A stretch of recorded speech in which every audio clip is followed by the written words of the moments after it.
Class 8th math olympiad. यह question आपके mathematical reasoning से प्रीवियस ईयर क्वेश्चन है। इससे पहले मैं एक क्वेश्चन करवा चुकी हूँ और ये मैंने आपको क्वेश्चन कमेंट बॉक्स में आपको सॉल्व करने के लिए दिया था। तो इसका answer x = 1। Now we will read the statement this question. The cube root of x varies inversely proportional as the square of y if x = 8 or when y = 3 then find the value of x when y = 1 सही 1/2 1 सही 1/2 ये mix fraction इसको हम ऐसे लिख सकते हैं 3/2। Now we will solve this question.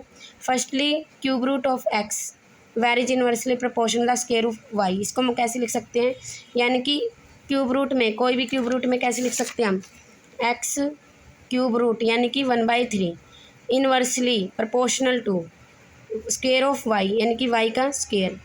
Now अब इसको हम कैसे लिख सकते हैं x⁻ 1/3।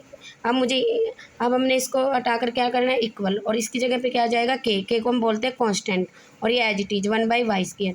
नाउ जो अब हमारे पास वैल्यू है इफ़ x = 8 और y = 3, अब हम इस इक्वेशन में पुट करेंगे यहाँ से।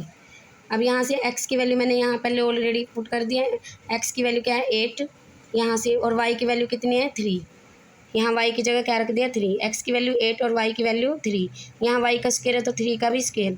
अब ये 1/3 है तो 8 को भी मैं क्या लिख सकती हूँ 2⁻3 लिख सकते हैं हम 8 को। तो यहाँ से 1/3 3 से 3 कैंसिल = k और 1/3 का स्क्वायर 9।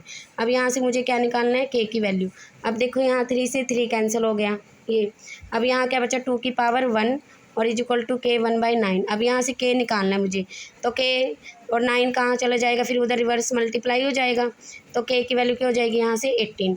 अब हमारे पास नेक्स्ट देन फाइंड, इसने कहा कि x की वैल्यू निकालनी। जब y की वैल्यू अब आपके पास ये है 3/2। अब y की वैल्यू क्या रखनी है, पहले जो हमने ये वैल्यू रखी थी अब इसकी जगह हमने क्या रखना है x की वैल्यू तो निकालनी है और y की वैल्यू हमने क्या रखनी है 3/2। यहाँ से हम y की वैल्यू रख रहे हैं तो यहाँ से मैं लिख सकती हूँ 18 और यहाँ से 1/3 का स्क्वायर और 2 का स्क्वायर 9/4। अब यहाँ से 18 ये मल्टीप्लाई में 1 है तो यहाँ से 4 कहाँ चले गए ऊपर डिवाइड में मल्टीप्लाई में, और ये कहाँ गया 9 डिवाइड में, और यहाँ से x⁻ 1/3 एज इट इज। अब यहाँ से 9 2 जा 18। अब यहाँ से 4 2 जा 8। अब यहाँ से x⁻ 1/3 कितने आए मेरे पास 8। अब देखो यहाँ से x 1/3 उधर जाके क्या हो जाएगा 8⁻3 x = 8 को 3। अब 8 की पावर 3 है तो 8 को हम क्या करेंगे 3 बार मल्टीप्लाई, यानी कि 8 का क्यूब। तो ये किसके इक्वल होगा 5 1 12। x = 5 1 2 और इन्होंने हमें पूछा था x की वैल्यू निकालनी, तो x की वैल्यू कितनी है हमारी 5 1 2। अगर आपको वीडियो अच्छी लगी तो लाइक एंड